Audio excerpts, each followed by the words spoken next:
Guys, I want to teach you a technique that's going to position you to have a lot of success when you sit down with your prospects.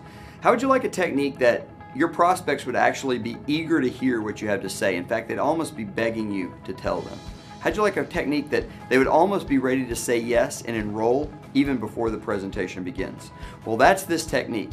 I created a technique called the 3-step setup, and those who are using it are seeing a dramatic difference in their business. I'm going to give you the 3 steps, and then I'm going to give you the verbiage for each of the 3 steps, and it'll set you up to begin to practice it. And I encourage you, use this technique every single time you show this idea to anyone. The 3 steps are: 1, why; number 2, big deal, all in; and number 3, don't care. Why, big deal, all in, and don't care. Let's go through them one at a time. The first thing you're going to do is you're going to share with them why you're doing this. So let's pretend that you and I are sitting at coffee and I was about to show this to you. I would say, hey, thanks a lot for coming to coffee with me. Listen, I've got something huge I want to share with you. And I would begin to tell my why. Now my why has to do with my family, so it would sound something like this. I've got something huge I want to share with you. Listen, you may know that I've been an executive in the software business for a while, and it might seem like things are going well from the outside looking in, but on the inside, I got to be real with you. I'm just dying. I'm traveling so much, I never see the kids, I never see my wife, I'm missing every one of the kids' events. And all these passions that I know I'm supposed to pursue, I got absolutely no time for them. And I'm just seeing, divorce headed my way, I'm seeing my kids being adults, and it's like the cats in the cradle deal. It's just not good.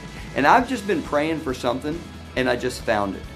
Now, let me back up and break that down. I gave you my why. Now, my why is not going to be your why. I gave you that as an example. Your why could be anything. We have people who are trying to retire and they can't. We have single moms who are tired of dropping their kids off at daycare. We have college students who are tired of burdening their parents with the financial woes of paying for college and want to get that off their back. We have people who, every kind of why, it doesn't matter what the why is, but what it does matter is that you are real, that you are vulnerable, and that you are raw.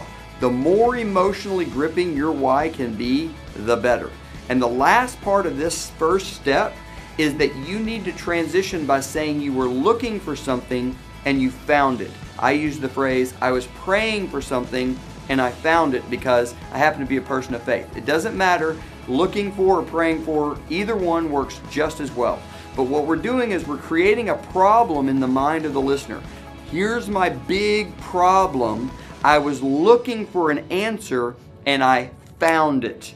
That's step 1. Step 2 is going to be big deal, all in. So the way that would sound is this. You've just said, man, I was looking for something and I just found it. Now this thing I just found, it is a huge deal. It's going all over the world. It's a viral social phenomenon, and I've done all the research, and let me tell you, this is my ticket. I am all in.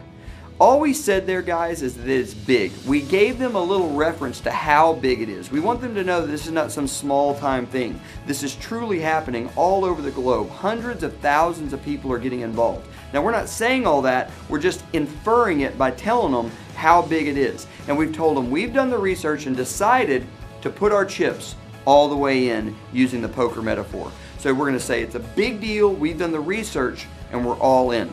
The last step is don't care. And here's how that would sound. You've just said, and listen, I've decided I'm putting my chips all in. I am all about it. Now, here's the thing. I'm not sure how you're going to, take this. I'm not sure how it's going to impact you. You may love it. You may not get it right away. All I know is this. You're my good friend. I'm going to put this in front of a bunch of people, and I wanted to give you one of the opportunities to be first. Is that cool?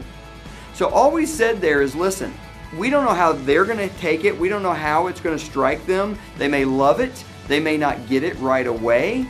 It doesn't matter to us. Let me tell you another good phrase you can use. You can say, listen, it won't affect you and I at all. I'll tell you how that would sound. You could say, listen, now I'm not sure how this is going to strike you. You may love it. You may not get it right away. I want you to know either way is cool with me. It's not going to affect us one bit. All I know is you're my really good friend, and I'm going to put this in front of tons of people, and because we're such good friends, I wanted you to have the chance to be one of the first.